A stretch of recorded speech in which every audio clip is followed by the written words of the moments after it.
Bonjour à tous, ici Maxime Bizot, fondateur de fiche-droit.com et je vous souhaite la bienvenue dans cette nouvelle vidéo dans laquelle on va parler de la distinction entre bien meuble et bien immeuble. Donc, vidéo de droit des biens qui concerne la distinction fondamentale entre les meubles et les immeubles. Dans un premier temps, on va donner une explication de cette distinction entre meubles et immeubles. On verra notamment quel est le critère de cette distinction. Et puis ensuite, on s'intéressera plus particulièrement à ces deux catégories. On verra qu'est-ce qu'on entend par immeuble, plus précisément, et puis également qu'est-ce qu'on entend par meuble, qu'est-ce qu'on trouve dans la catégorie des meubles. Juste avant de commencer cette vidéo, sachez que je propose un pack de fiches de révision en droit des biens. C'est un pack qui comprend 20 fiches de révision, qui sont claires et synthétiques, et qui résument parfaitement le droit des biens.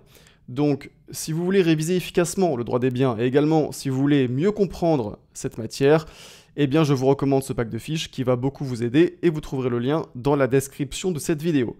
Ceci étant dit, on commence la vidéo, c'est parti. Alors, il faut savoir qu'en droit des biens, on a donc une distinction fondamentale, une summa divisio, entre les biens meubles et les biens immeubles. Et chaque bien, donc tout bien, n'importe quel bien, est soit un meuble, soit un immeuble. D'accord ? Et ça en vertu de l'article 516 du Code civil, qui nous dit que tous les biens sont meubles ou immeubles. Et donc ça, c'est ce qu'on appelle la summa divisio, la distinction fondamentale du droit des biens. Alors il existe plusieurs critères qui permettent de distinguer les biens meubles et les biens immeubles, mais le critère le plus important, le critère principal, c'est celui de la fixité ou non du bien. C'est-à-dire que tout ce qui est mobile, donc concrètement tout ce qui peut être déplacé, est un meuble.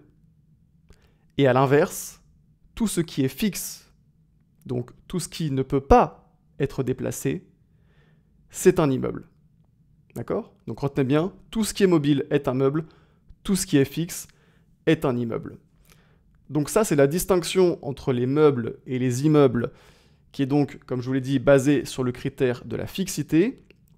Mais maintenant qu'on a dit ça, eh bien, qu'est-ce qu'on a dans ces deux catégories des meubles et des immeubles ? Eh bien, au sein des meubles, on trouve plusieurs sous-catégories.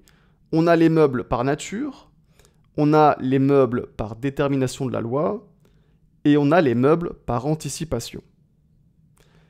Et au sein de la catégorie des immeubles, on a là encore 3 sous-catégories.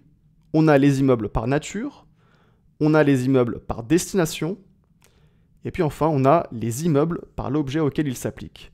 Et donc maintenant, dans la suite de cette vidéo, on va voir ensemble, plus en détail, ces deux catégories des immeubles et des meubles, et ce qu'elles recouvrent.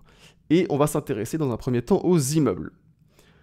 Donc, comme je vous l'ai dit, 3 catégories d'immeubles, et en l'occurrence, c'est l'article 517 du Code civil qui nous le dit, et qui nous dit que les biens sont immeubles ou par leur nature, ou par leur destination, ou par l'objet auquel ils s'appliquent. Alors, commençons par la première sous-catégorie, qui est celle des immeubles par nature. Alors, les immeubles par nature, c'est un petit peu la catégorie de base au sein des immeubles.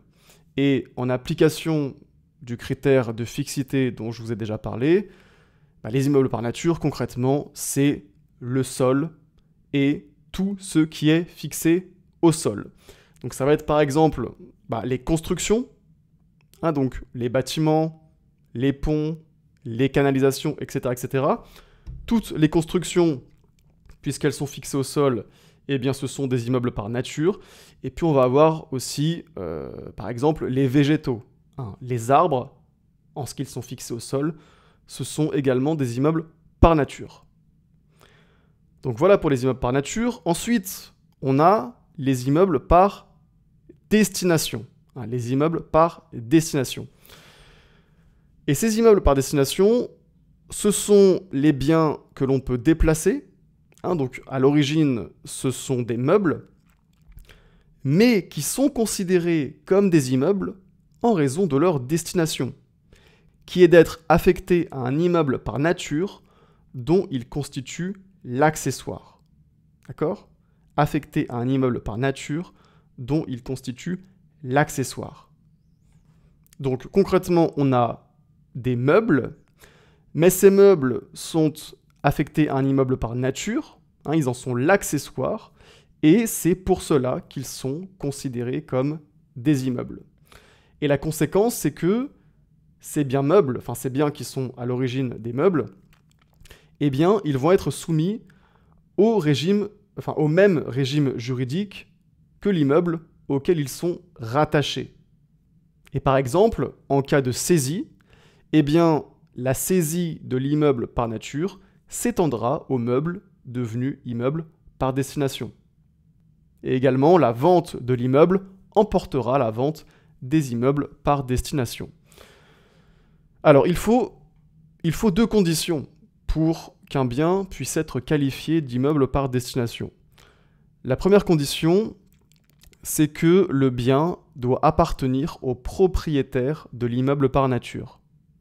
Donc autrement dit, la même personne doit être propriétaire de l'immeuble par nature et également du bien meuble qui est affecté à cet immeuble par nature. Et puis, deuxième condition, le propriétaire de l'immeuble par nature doit avoir la volonté de créer un lien entre le bien meuble et le bien immeuble. D'accord? Il faut un lien entre le bien meuble et le bien immeuble. Et ce lien peut être soit économique, soit matériel. Alors, envisageons d'abord le lien économique. Le lien économique fait référence aux biens affectés au service ou à l'exploitation d'un fonds. L'article 524 du Code civil nous dit que les biens affectés au service ou à l'exploitation d'un fonds sont des immeubles par destination. Mais concrètement, qu'est-ce que ça signifie, biens affectés au service ou à l'exploitation d'un fonds? Eh bien, ça va être les biens qui sont utiles économiquement à l'immeuble auquel ils sont affectés. Les biens qui sont utiles économiquement à l'immeuble. Et par exemple, le tracteur que l'agriculteur utilise pour exploiter son champ, c'est un immeuble par destination.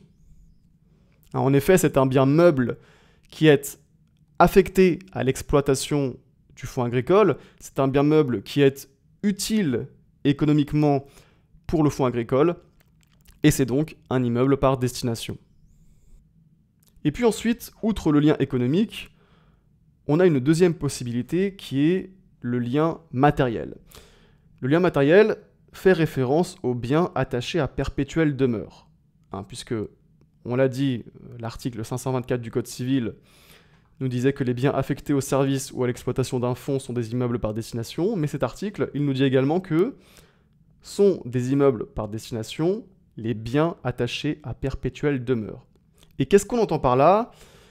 Eh bien, il s'agit des meubles qui sont des accessoires permanents de l'immeuble par nature, qui ont une fonction somptuaire ou d'ornement, et qui ne peuvent être détachés sans être détériorés ou sans détériorer la partie de l'immeuble à laquelle ils sont attachés. Donc retenez bien, ne peuvent être détachés sans être détériorés ou sans détériorer la partie de l'immeuble à laquelle ils sont attachés. Et donc, ça va être par exemple les glaces, les tapisseries ou encore les tableaux scellés dans un mur. Mais donc, ce qu'il faut bien comprendre, c'est que pour être qualifié d'immeuble par destination, le bien meuble doit pouvoir être détaché. Parce que s'il ne peut pas être détaché, alors c'est un immeuble par nature. Donc pour être qualifié d'immeuble par destination, le bien meuble doit pouvoir être détaché, mais ce détachement ne doit pouvoir se faire qu'en détériorant le bien meuble ou la partie de l'immeuble à laquelle il est attaché. Et donc par exemple, un radiateur qui peut être détaché sans être détérioré, ou sans détériorer le mur auquel il est attaché, ne sera pas considéré comme un immeuble par destination. Et puis enfin, dans les immeubles, on a également une troisième sous-catégorie qui est les immeubles par l'objet auquel ils s'appliquent. Alors les immeubles par l'objet auquel ils s'appliquent, ce sont tout simplement les droits qui portent sur des immeubles. Les droits qui portent sur des immeubles sont considérés en soi comme des immeubles. Ce sont des immeubles par l'objet auquel ils s'appliquent. Et donc, ça va être par exemple un droit d'usufruit sur un immeuble. Admettons que vous ayez l'usufruit d'un appartement ou d'une maison. Eh bien, il s'agit d'un droit d'usufruit qui porte sur un immeuble. Et ce droit d'usufruit sera en soi considéré comme un immeuble. Et puis, autre exemple, une action en justice qui porte sur un immeuble, eh bien là encore, sera considérée en soi comme un immeuble. Voilà donc pour les immeubles. On passe maintenant à la catégorie des meubles. Et comme on l'a dit, au sein des meubles, on trouve les meubles par nature, les meubles par détermination de la loi et les meubles par anticipation. Alors on commence avec les meubles par nature, qui sont tout simplement, comme on l'a dit, les biens qui peuvent se déplacer, les biens qui peuvent se transporter d'un lieu à un autre. Et donc, les exemples de meubles par nature sont divers et variés, il y en a énormément. Ça va être par exemple une armoire, une table, un lit, un ordinateur, une voiture, etc. etc. Il y a énormément de meubles par nature différents. Ensuite, après les meubles par nature, on a les meubles par détermination de la loi. Les meubles par détermination de la loi, ce sont tous les droits et actions qui ne portent pas sur un immeuble. D'accord ? Tous les droits et actions qui ne portent pas sur un immeuble. En fait, c'est la catégorie opposée à celle des immeubles par l'objet auquel ils s'appliquent, dont je vous ai parlé précédemment. Et vous vous souvenez que cette catégorie des immeubles par l'objet auquel ils s'appliquent, ça concernait tous les droits et actions qui portent sur des immeubles. Eh bien, les meubles par détermination de la loi, c'est l'exact opposé. Ça concerne tous les droits et actions qui ne portent pas sur un immeuble. Et donc, tous ces droits et actions qui ne portent pas sur des immeubles sont considérés comme des meubles. Et donc, par exemple, comme meuble par détermination de la loi, on va avoir les droits réels qui portent sur un meuble, comme par exemple un droit d'usufruit. Tous les droits réels qui portent sur un meuble sont considérés en soi comme des meubles. Mais on l'a dit, cette catégorie des meubles par détermination de la loi, elle concerne tous les droits et actions qui ne portent pas sur un immeuble. Tous les droits qui ne portent pas sur un immeuble. Et donc, forcément, outre les droits réels qui portent sur un meuble, on va avoir également, comme meuble par détermination de la loi, les droits personnels. Tous les droits personnels, ce sont des meubles par détermination de la loi. Et donc, ça concerne, par exemple, les parts et actions de société. Les parts et actions de société, ce sont des droits personnels. Ce ne sont donc pas des droits qui portent sur un immeuble. Et c'est pourquoi ils font partie de la catégorie des meubles par détermination de la loi. Autre exemple de meubles par détermination de la loi, ça va être les biens incorporels, comme par exemple un fonds de commerce, une clientèle, une marque, etc., etc. Et puis enfin, toutes les actions en justice qui portent sur un meuble, là encore, sont considérées comme des meubles. Ce sont des meubles par détermination de la loi. Et puis enfin, on l'a dit, dans les meubles, on a les meubles par anticipation. Alors, que sont les meubles par anticipation ? Eh bien, ce sont des immeubles par nature. Donc, à l'origine, ce sont des immeubles, mais que l'on va considérer comme des meubles car ils sont destinés à devenir des meubles. Donc, ce sont des immeubles que l'on considère fictivement comme des meubles parce qu'on tient compte non pas de leur nature actuelle, qui est d'être un immeuble, mais de leur nature future, qui est de devenir un meuble. Leur destination, c'est de devenir des meubles. Et donc, on anticipe en les traitant comme des meubles, car ils ont vocation à devenir des meubles. Alors, quel est l'intérêt de ça, vous me direz? Eh bien, très simplement, l'acte juridique qui porte sur le bien qualifié de meuble par anticipation aura lui-même une nature mobilière. Donc, par exemple, si des biens considérés comme des meubles par anticipation font l'objet d'une vente, eh bien, il s'agira d'une vente mobilière. La vente sera mobilière et non immobilière. Et donc, la vente n'aura pas à respecter le régime qui s'applique aux ventes immobilières, et notamment, elle n'aura pas à être publiée au service de la publicité foncière, comme c'est le cas pour les immeubles. C'est ça l'intérêt de cette qualification de meuble par anticipation, c'est de pouvoir appliquer le régime juridique qui s'applique aux meubles. Et donc, un bon exemple de meuble par anticipation, c'est les récoltes sur pied. Les récoltes sur pied, ce sont à l'origine des immeubles par nature, puisqu'elles sont attachées au sol, mais on va les considérer comme des meubles parce qu'elles sont destinées à être détachées du sol et à être vendues. Et puisqu'on les considère comme des meubles, leur vente sera une vente mobilière et n'aura donc pas à être publiée au service de la publicité foncière, comme c'est le cas pour les immeubles.